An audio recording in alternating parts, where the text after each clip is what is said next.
రీసెంట్‌గా మేము ఒడిస్సా ట్రావెల్ చేయడం జరిగింది.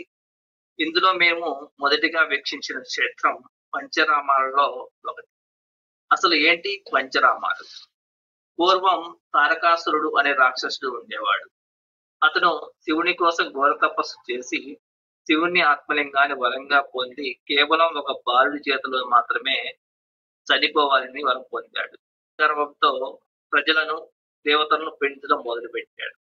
ఇక చేసేదేం లేక దేవతలు శివుణ్ణి వేడుకున్నారు. అప్పుడు శివ-పార్వతి కలయికలో కుమారస్వామి జన్మించాడు. కుమారస్వామి ఈ తారకాసురునితో యుద్ధం చేసి తారకాసురుడిని వధించాడు. అప్పుడు తారకాసురుడి దేహంలో ఉన్నటువంటి ఆత్మలింగం 5 ముక్కలుగా, ఈ 5 ముక్కలు పడిన ప్రాంతాలనే మనం ఇప్పుడు పంచరామ క్షేత్రాలుగా చెప్పుకుంటున్నాం. ఈ పంచరామ క్షేత్రాలు మన తెలుగు రాష్ట్రాల్లో ఉండటం ముఖ్యంగా భావించవచ్చు.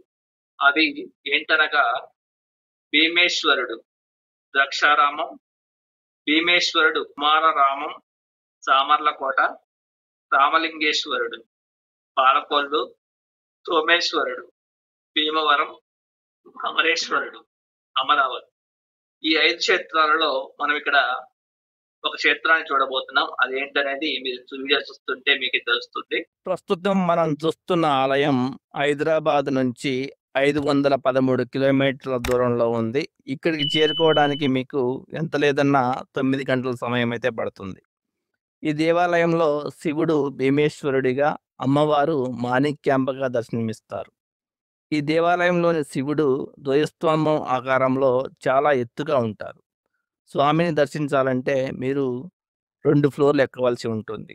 అంటే మొదటి అంతస్తులో స్వామివారి మీకు పైభాగం మీకు కనిపిస్తే, కింద భాగంలో స్వామివారు శివలింగం పైన ఉన్నట్టుగా కనిపిస్తూ ఉంటారు. ఈ శివుని ఆకృతి ఏదైతే ఉందో అచ్చం ధ్వజస్తంభంలా పోలి ఉంటుంది. అంతేకాదు ఈ ధ్వజస్తంభం పైన ఒక నల్లని చారల్లా కనిపిస్తాయట. ఈ నల్లని చారలు ఒకప్పుడు శివుడు అర్జునుడితో వేటగాడిగా యుద్ధం చేస్తున్నప్పుడు పులి చర్మాన్ని ధరించాడట. ఆ పులి చర్మం తాలూకు గుర్తులే ఇక్కడ ఈ శివలింగంపై ఉన్నాయని చెబుతారు. అయితే భక్తులకు వాటిని చూడడం కష్టం. ఎందుకంటే ఈ శివలింగంపై తొడుగును అమర్చారు. కేవలం అభిషేకం టైంలో లేదా పూజారులు మాత్రమే వీటిని చూడగలరు. ఈ ఆలయానికి చాలా ప్రాముఖ్యత ఉంది. ఈ ఆలయం పంచరామాలలో ఒకటి మాత్రమే కాదు, త్రిలింగ క్షేత్రాలలో కూడా ఒకటి. త్రిలింగ క్షేత్రాలు అనగా ద్రాక్షారామం, శ్రీశైలం, కాళేశ్వరం. ఇక ఈ ఆలయంలోని మాత మాణిక్యాంబ అమ్మవారు. ఈ ఆలయం 12వ శక్తిపీఠంగా కూడా చెప్పబడుతుంది. ఇక్కడ అమ్మవారి ఎడమ చెంప పడిందని కూడా చెప్తారు. ఈ ఆలయం శక్తిపీఠంగా, త్రిలింగ క్షేత్రంగా, అలాగే పంచరామ క్షేత్రాలలో ఒకటిగా కూడా ప్రాముఖ్యత పొందింది. ఇలాంటి ఆలయాన్ని దర్శించడం మన భాగ్యంగా కూడా చెప్పుకోవచ్చు. అంతేకాదు ఇది మన తెలుగు రాష్ట్రం అయినటువంటి ఆంధ్రప్రదేశ్‌లో ఉండటం మన అదృష్టంగా కూడా చెప్పబడుతుంది. ఇక ఈ ఆలయంలోని స్వామి 14 అడుగుల ఎత్తులో ఉంటారు. ఈ క్షేత్రం ద్రాక్షారామం. ఇక్కడ ఒకప్పుడు దక్ష ప్రజాపతి నిర్వీశ్వర యజ్ఞం చేశారని, అందుకే ఈ ప్రాంతాన్ని దక్ష ఆరామంగా అప్పుడు పిలిచేవారట. కాలక్రమేణా ఈ క్షేత్రం ద్రాక్షారామంగా పిలువబడుతుంది. ప్రస్తుతం మీరు ఈ వీడియోలో చూస్తున్నది తూర్పు గోపురానికి ముందున్నటువంటి ప్రదేశం. ఈ ప్రదేశం యొక్క పేరు శ్రీ అశ్వత్థ శంకరనారాయణ స్వామి వారి ప్రదేశం లేదా కోర్కెలు తీర్చే చెట్టు ఉన్న ప్రదేశంగా చెప్తారు.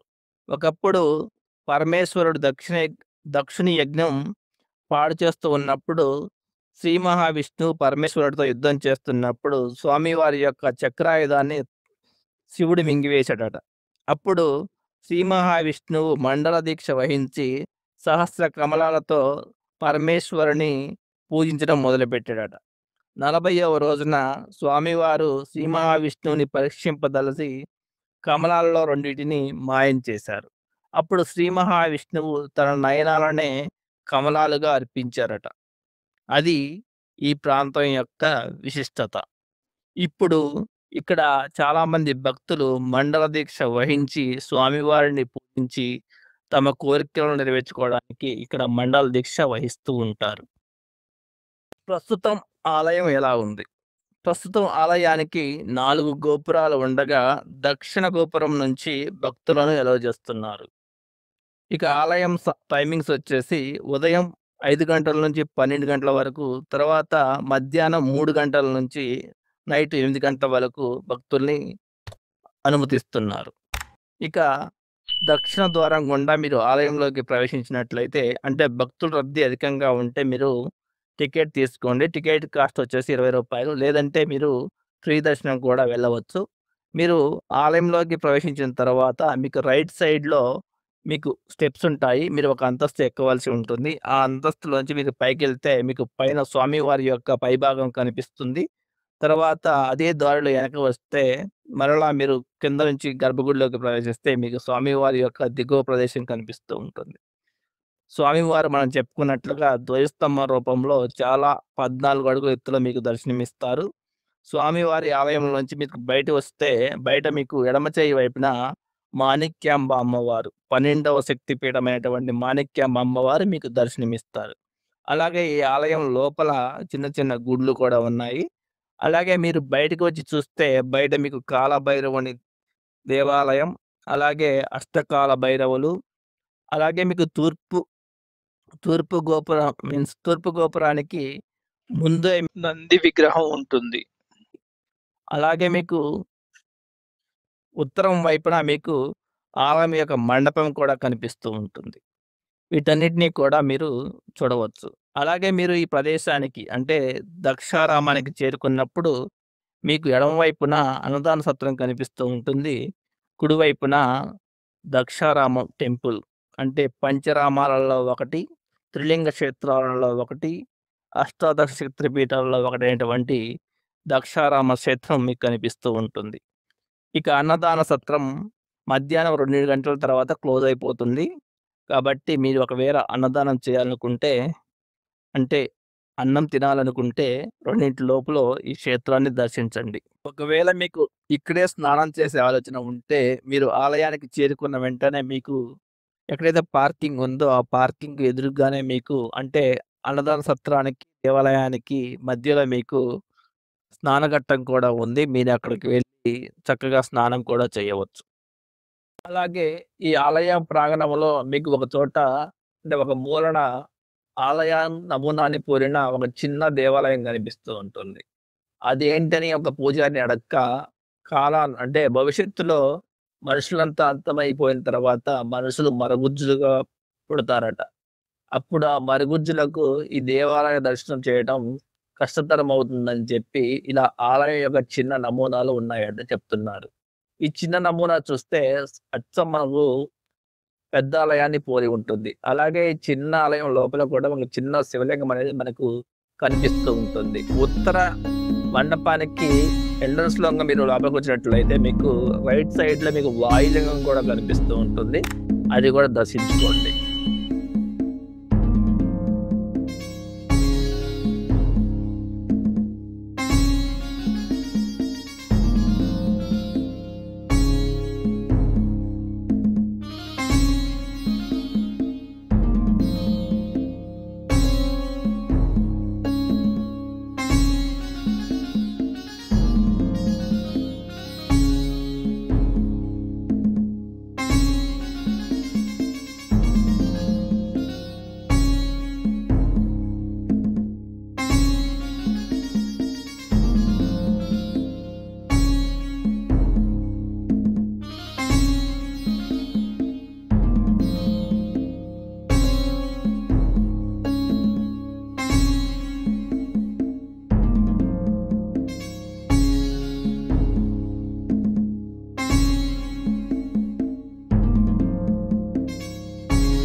ఇలాంటి మరిన్ని వీడియోస్ కోసం మన ఛానల్ని లైక్ చేయండి, షేర్ చేయండి, సబ్స్క్రైబ్ కూడా చేయండి.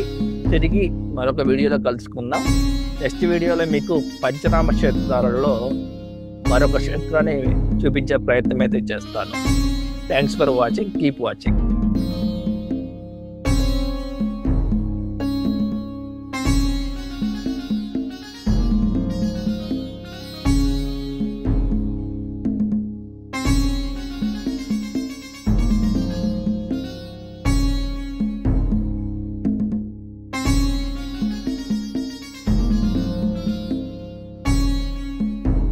Please like, share and subscribe.